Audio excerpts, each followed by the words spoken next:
it was in fact a arguably genocidal assault on a minority grouping, a vulnerable minority grouping, that was characterized from the outset by ethnic cleansing, mass rape, and starvation. Yeah, and it's just striking how the international community misread Abiy, and to some extent, your book suggests a lot of this was willful in the sense that there was a desire to kind of believe what Abiy was saying because to some extent it was convenient, and seeing Abiy through these pre-constructed frames of being a liberal reformer, of being Ethiopia's Obama. Rather than situating him within the complicated long history of ethnicity and power in Ethiopia, I think outsiders kind of imposed their own framing, and that served Abiy's interests. So Abiy is awarded for supposedly bringing to an end this long conflict between Eritrea and Ethiopia. But roughly a year after winning the Nobel, Ethiopia finds itself in yet another civil war. It's known as the Tigray War.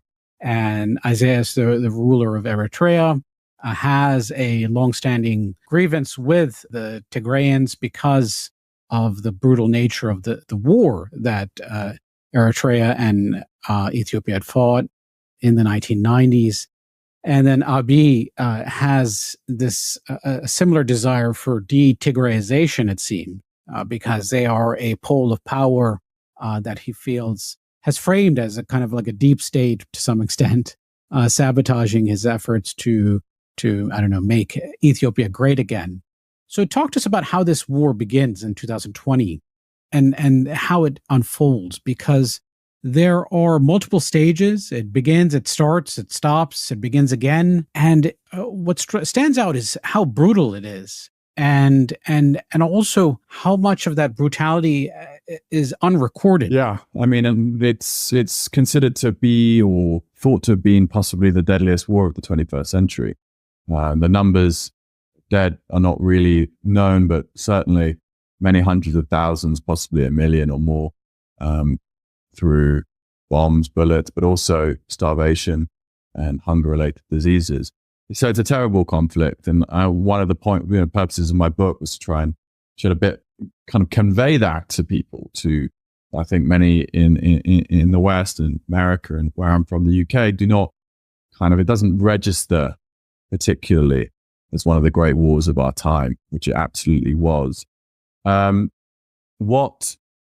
How did it break out? As you say, there are kind of different starting points or endpoints, but also, the moment where it actually begins is kind of contested in a way. I mean, Abiy, the official line from Abiy's government begins on November the 3rd, 2020, which, by the way, is the day of the American election, which some thought was not a coincidence, but I'll leave that for anyone who wants to read the book. But for Abiy, it begins with the TPLF, or militias and special forces allied to the TPLF, attacking guard posts, National Guard posts in Tigray, ransacking the armories, kind of stealing off with significant portion of the Ethiopian army's heavy weaponry, and slaughtering, fellow Ethiopian soldiers in their beds.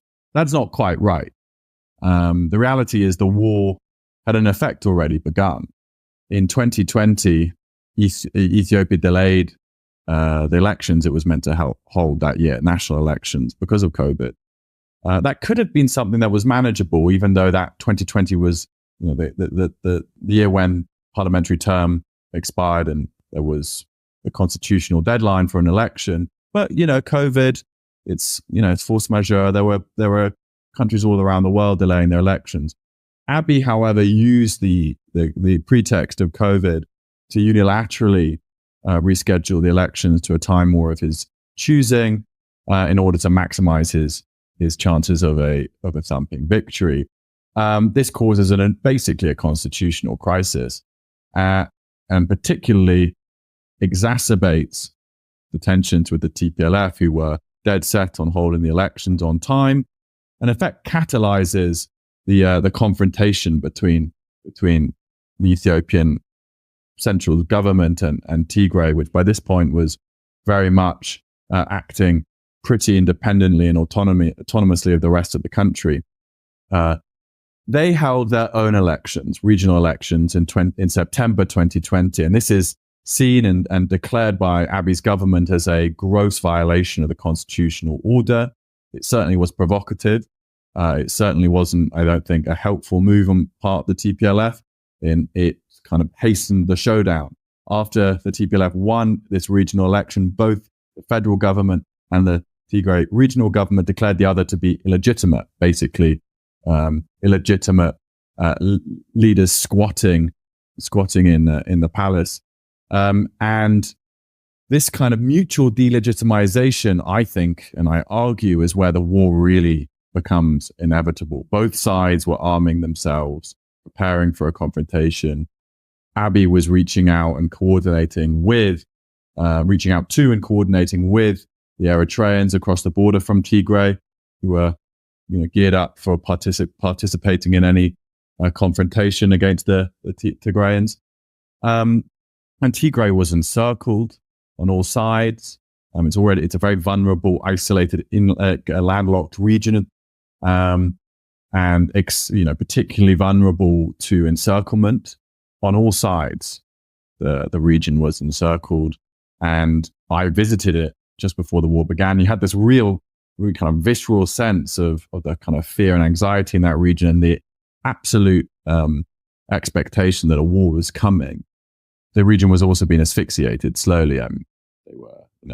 The federal budget subsidy was being blocked.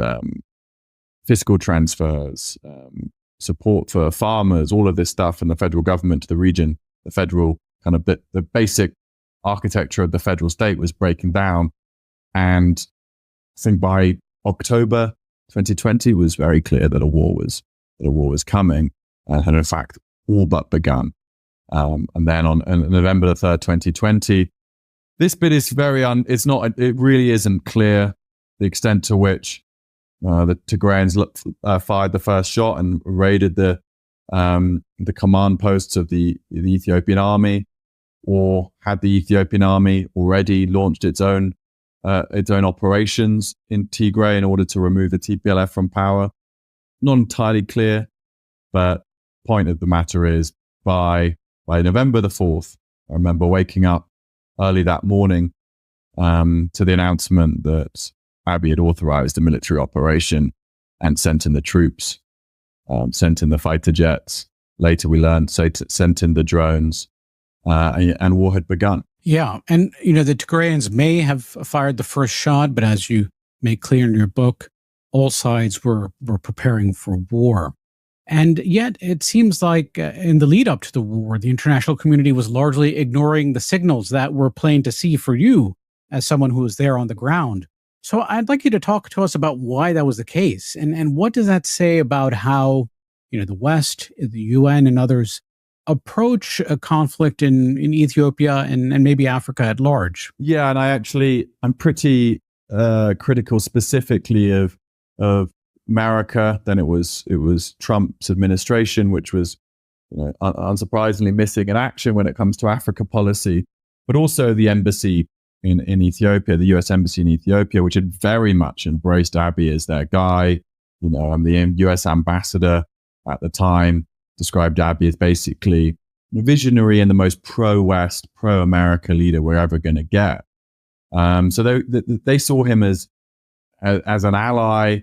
They'd invested a huge amount of political, but also actual financial capital in his administration and this idea of a democratic transition. I think, as one European ambassador said in late 2020, at this point, there's sort of egg on the face, and we don't want to admit we might have screwed this up and backed someone who's really terrible for this country.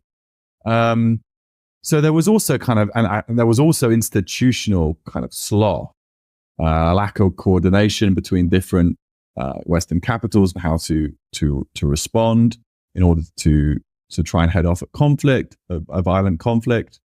And there was also, I think, institutional ignorance. I was always struck by how little embassies in Ethiopia, the guys who are meant to be kind of informing capitals and governments around the world about what's happening in Ethiopia, how little they really understood. They were often cloistered in their embassies in the capital, kind of talking to the same people, often with a kind of particular biases towards the government or towards particular kind of strand of constituency in Ethiopia, and didn't understand the complexity.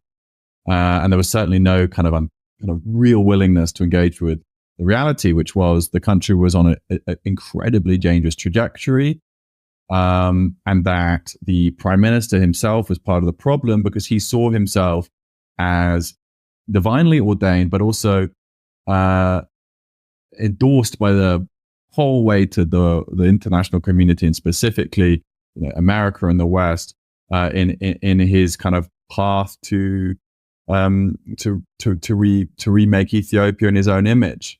And I think that meant that once the war began, yes, there was very little.